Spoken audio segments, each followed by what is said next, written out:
रमन दिल्ली में private company में नौकरी करता था। आज जब ऑफिस आया तो कुछ अनमना सा हो रहा था। किसी कार्य को करने की इच्छा नहीं हो रही थी। ऑफिस 7 बजे तक खुला रहता था। जब ऑफिस से निकलने वाला था कि घर से फोन आया रमन की बहन सरला का। वह रो रही थी। रमन ने पूछा, क्या हुआ सरला, तुम रो क्यों रही हो? रमन का दिल बैठा जा रहा था। भैया जल्दी आ जाओ, पिताजी अब हमारे बीच नहीं रहे। रमन चीखा। कब कैसे? रमन ने पूछा।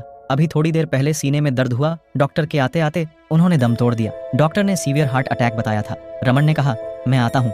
ऑफिस से घर पहुंचकर उसने जल्दी जल्दी सामान पैक किया। उसके रूममेट ने पूछा तो उसने जल्दी पूरी परिस्थिति बताई और छुट्टी का आवेदन समर को पकड़ाया और फिर ऑटो बुलाकर बस स्टैंड के लिए निकल पड़ा।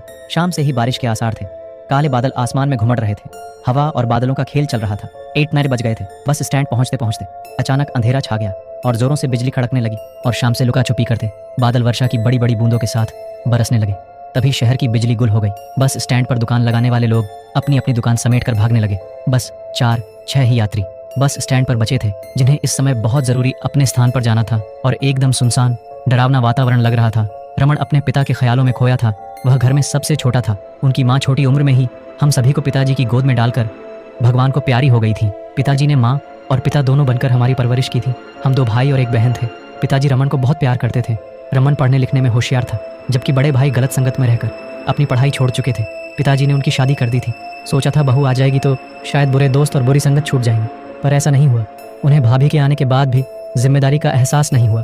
पढ़ाई पूरी होने के बाद रमन को नौकरी मिल गई और रमन दिल्ली आ गया। अभी वो विचारों के समंदर में गोता लगा ही रहा था और जोरों बारिश हो रही थी। ऐसा लग रहा था कि पानी पूरा शहर ही निगल लेगा।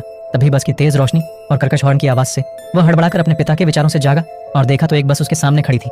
कंडक्टर चिल्लाया, अब कोई बस नहीं आएगी, ये 23 नंबर वाली बस है। रमन ने पूछा, क्या बस भरतपुर जाएगी? कंडक्टर ने कहा, हाँ बैठ जाओ। रमन बस में चढ़ गया। बस में अंधेरा खूब था। कुछ यात्री पहले से बस में बैठे थे। बस मिलते मिलते रात के 10 बज चुके थे। बारिश रुकी नहीं थी। सब जगह बिजली गुल थी। अंधेरा होने के कारण रास्ता भी दिखाई नहीं दे रहा था। उसने सोचा, अब तो 12 बजे के बाद ही पहुंच पाऊंगा। रमन एक यात्री के पास बैठ गया। उस यात्री ने रात को काला चश्मा लगाया हुआ था।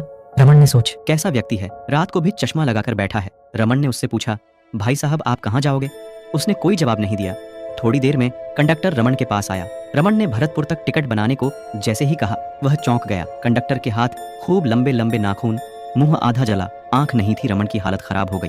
डर से थर थर कांपने लगा। वो चिल्लाना चाह रहा था लेकिन आवाज नहीं निकल रही थी। उसने पलटकर देखा तो सभी यात्री उसकी ओर बढ़े आ रहे थे। सबके सब भयानक दिख रहे थे। किसी की आंख गायब थी, किसी का एक हाथ गायब था।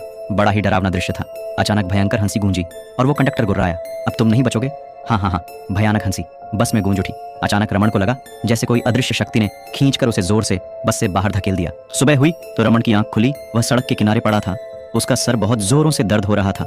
रात की घटना को सोचकर उसे विश्वास नहीं हो रहा था कि वह सही सलामत है। चलती बस से धकेलने पर भी उसे कुछ नहीं हुआ। तभी एक कार उस सड़क गुजरी। उसमें बैठे व्यक्ति ने जब रमन को सड़क किनारे बैठे देखा तो कार रोक पास आया और पूछा, क्यों भाई, क्या हुआ, यहाँ क्यों बैठे हो? रमन ने बताया कि कल रात मैं एक बस से भरतपुर जा रहा था। वो बस शायद भुताहा थी या मेरा भ्रम होगा। मेरा दिमाग कुछ काम नहीं कर रहा था। पता नहीं कैसे मैं गिर गया। अरे मुझे तो पिताजी की अंत्येष्टि में जाना है, देर हो रही। धीरे से रमन बुदबुदाया। उस व्यक्ति ने सहारा देकर रमन को उठाया। उसने कहा, मैं भी भरतपुर जा रहा हूँ, चलो मैं तुम्हें छोड़ दूँ। रमन उसके साथ उसकी कार में बैठ गया। उसने बताया, मैं नाम विवेक, मैं भरतपुर में ही रहता हूँ, पेशे से वकील हूँ। वैसे मैं इस रास्ते से कभी आता नहीं हूँ। मैंने लोगों से सुना है कि रात को करीब 11 बजे एक 23 नंबर की बस गुजरती है। वो भूतहा बस है। जो उस बस में चढ़ता है वो बचता नहीं या कहीं लापता हो जाता है, क्योंकि उसकी लाश भी नहीं मिलती। विवेक की मदद से रमन भरतपुर पहुंच गया। विवेक ने अपना विजिटिंग कार्ड दिया और कहा कि कभी भी कोई काम हो तो उससे संपर्क कर सकता है। बहन का रो रो का बुरा हाल था। रमन का ही इंतजार हो रहा था।